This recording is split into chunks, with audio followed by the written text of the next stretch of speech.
बोरगाव जिल्हा परिषद गटातील कांताताई वाटेगावकर आणि ताकारी पंचायत समिती गणातील रुपाली सपाटे यांच्या प्रचारार्थ मसुचीवाडी, तालुका वाळवा येथे आमदार जयंतराव पाटील यांची जाहीर सभा उत्साहात पार पडली। सभेत बोलताना आमदार जयंतराव पाटील म्हणाले की वाळवा तालुक्यातील प्रत्येक गावात आदर्श व्यवस्था निर्माण करण्यासाठी आपले विचार जपणारे आणि विकासाभिमुख उमेदवार जिल्हा परिषद व पंचायत समितीत असणे अत्यंत गरजेचे आहे। ताकारी पंचायत समिती गणातून उमेदवारी करणाऱ्या सौ रुपाली सपाटे यांनी मागील 5 वर्षांत उल्लेखनीय कामगिरी केली असून प्राथमिक आरोग्य केंद्र, जिल्हा परिषद शाळा या ठिकाणी विविध विकास योजना राबविल्या असल्याचे त्यांनी सांगितले। आपण सर्वांनी यांना चांगलं मतदान करावं। गेल्या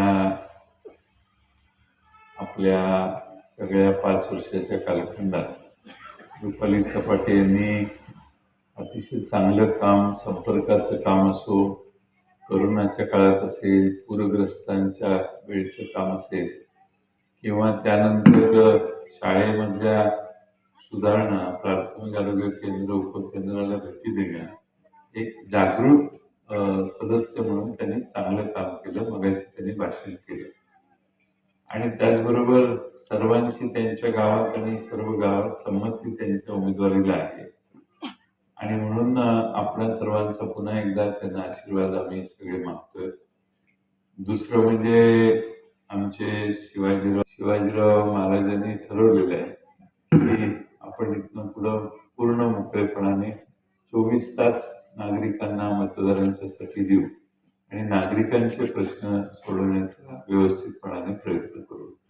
मला खात्री आहे की हे दोघंही आपल्या गावातल्या सगळ्या समस्या, आपण केलेल्या कामाची उजळणी करून वेळ तुमचा घेत नाही, पण आपण स्मार्ट PHC नावाची योजना राबवली। त्यात प्राथमिक आरोग्य केंद्रात सगळे औषधांची उपलब्धी, कर्मचाऱ्यांची उपलब्धी, डॉक्टरांची उपलब्धी 100% केली। औषधं सगळी 100% कायम प्राथमिक आरोग्य केंद्रात उपलब्ध राहतील हे बघण्याचं काम केलं।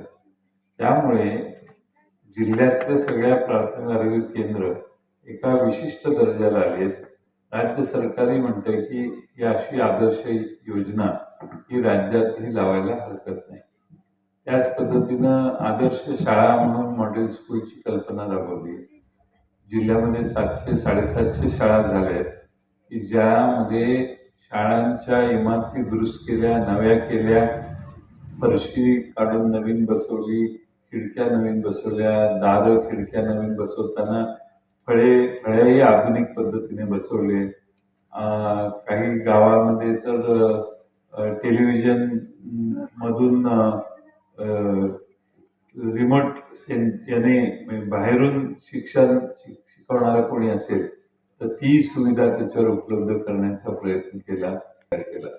त्या स्टुडिओमध्ये आदर्श उत्तम शिक्षक जो आहे, गणित शिकवणारा उत्तम शिक्षक, भूगोल शिकवणारा उत्तम शिक्षक, त्याला तिथे बसवलं जातं आणि तो त्याचं लेक्चर, त्याचं जे 40 मिनिटं 45 मिनिटाचं जे शिकवणं आहे ते तिथं बसून तो शिकवतो आणि वाळवे तालुक्यातल्या शाळांमध्ये समजा 8वीचा किंवा 5वीचा 6वीचा वर्ग असेल तर त्या विषयाचा 6वीचा वर्ग सगळ्या तालुक्यात टीव्हीवर जाऊन बसतो आणि टीव्हीवर त्याला शिकवलेलं त्या मुलाला दिसतं। प्रसंगी मुलाला प्रश्न विचारायचे असतील, मुलगाही त्यांना प्रश्न विचारू शकतो। त्यामुळं या तालुक्यात ही सेवा 5 वर्ष चालू आहे। लहान मुलांना उत्तम शिक्षकाच्या कर्मी शिकवणं, पण उत्तमात उत्तम शिक्षक त्या विषयाचा घेऊन आपण या तालुक्यात स्टुडिओ उभा करून त्यातनं मुलांना शिकवण्याचं काम करतो। त्याचा परिणाम हा आहे की जिल्ह्यात आणि राज्यातले अनेक लोक चौकशी करायला येऊन गेले। आता किती जिल्ह्यात आणि महाराष्ट्रात चालू केलं माहीत नाही, पण आपण ही योजना 5-6 वर्षापूर्वी पहिल्यांदा चालू केली। मी हे यासाठी सांगतो की आपल्या सर्वांनी जर पुन्हा संधी दिली, असेच नाविन्यपूर्ण उत्तम उपक्रम आपल्या गावातल्या सेवांसाठी, सुविधांसाठी आम्ही राबवू आणि त्यासाठी कांताताई वाटेगावकर आणि रुपाली सपाटे यांना आपल्या सगळ्यांचा आशीर्वाद मिळावा एवढी विनंती करतो.